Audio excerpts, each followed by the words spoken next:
Once again, we have a special segment in our Ikaw at ang Batas dito sa RNG Luzon. And tonight, we have the pleasure of having as a guest one of the most leading civil engineers in the city of Baguio, and who is actually specializing in traffic.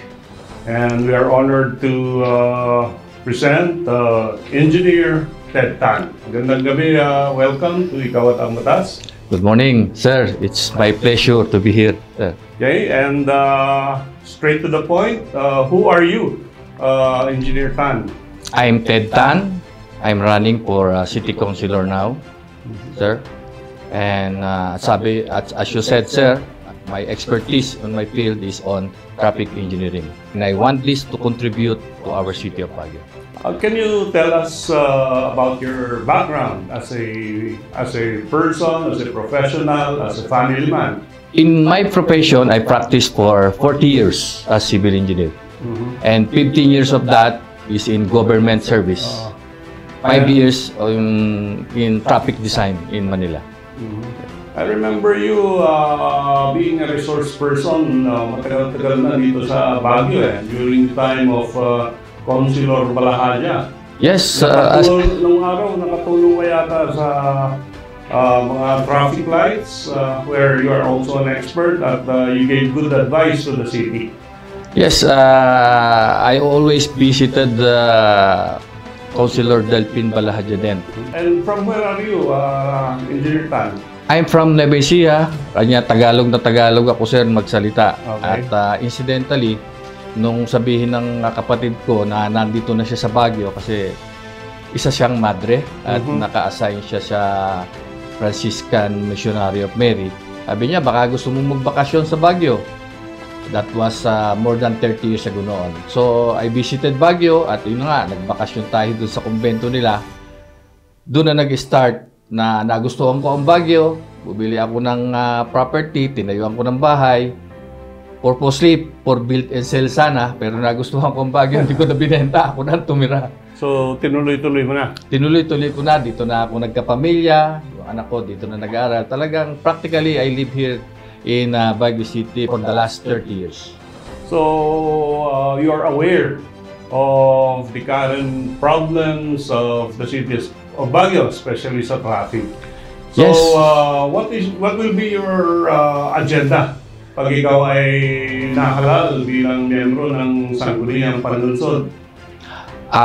Gusto ko sana, sir, na maipagpatuloy pa yung nagawa ko na before na tulong sa traffic ko ng Baguio. For the last 13 years, naging traffic advisor po tayo at nagpa-implement tayo ng mga traffic scheme katulad ng sa Session Road, Rotonda, Magsaysay, etc. At gusto ko pa sanang masundan ito para guminhawa naman ang buhay ng taga-Baguio para kahit Sabado-Linggo, even holidays, makalabas po tayo at meron naman pong solusyon dyan at dapat lang gawin. Andiyan lang ang solusyon po ng city government.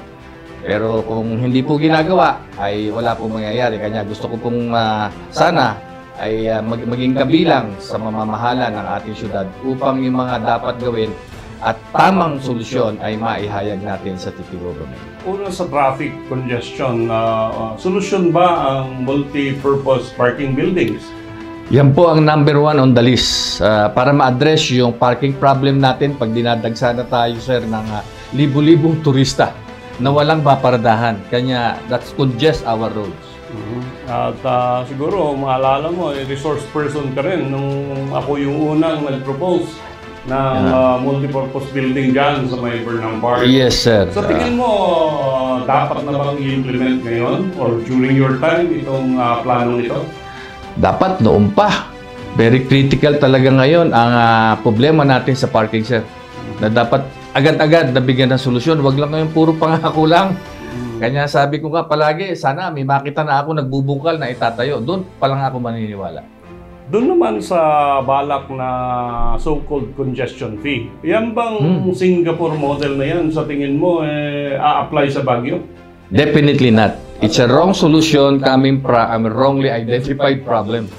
Ang tingin ko dyan, sir, business proposal yun hindi traffic solution.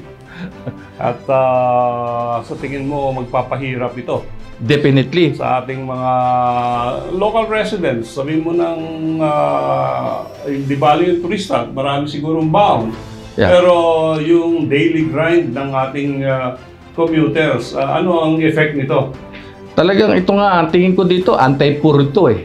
Sa mayayaman, baliwala yan. Sa turista, baliwala po yun. Pero yung taga Baguio, nagsusumbo nga po sa akin ng ating mga kababayan na sana raw tumulong ako na hindi mapatupad dito. Dahil talagang hindi ito kailangan ng Baguio, hindi nga solusyon sir eh.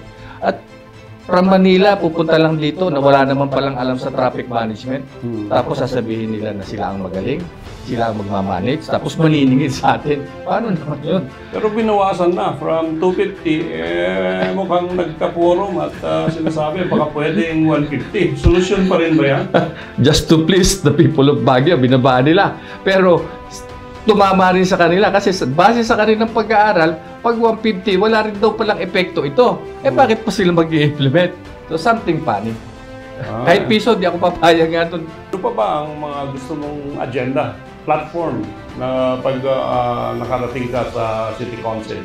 As I said before, hindi lang tayo gagawa ng tamang akbang batas sa trapiko at transportasyon. Tutulong din ako katulad ng ginagawa ko sir nung araw. Kasi, as you said, sa mga traffic lights, only a traffic engineer can properly design that project. At isa po ako na dating traffic designer ng daang-daang traffic signal before sa Metro Manila. Kanya, hindi lang tayo gagawa ng batas. I'm very much willing to provide assistance to the City of Baguio when it comes to resolving traffic problem natin. Okay, so talagang kulang ang oras natin pero siguro bigyan natin ng tsansa si Engineer Ted Tan para maghayag ng kanyang statement. Yeah. Tapos na po ako sir sa pagiging traffic advisor. At sana sa pagkakataong ito ay inaali ko naman ang aking expertise, ang aking kaalaman. At kung ako po ay bibigyan nyo ng pagkakataon, ma-elect bilang City Councilor, gagawa po tayo pa ng mga karampatang batas para maitama ang solusyon para sa ikuunlad ng ating pamumuhay dito sa Baguio. Ano po, kami po ay buong puso na nag-aalay ng aming kakayanan upang mapabuti ang ating Baguio, magbigay ng tamang solusyon, hindi negosyong solusyon. Team Puyog, Team Baguio of Mauricio Dumogan po. Huwag niyo pong kalimutan, si Mr. Trapico, Ted Tan, number 37 sa Balota. Marami pong salamat.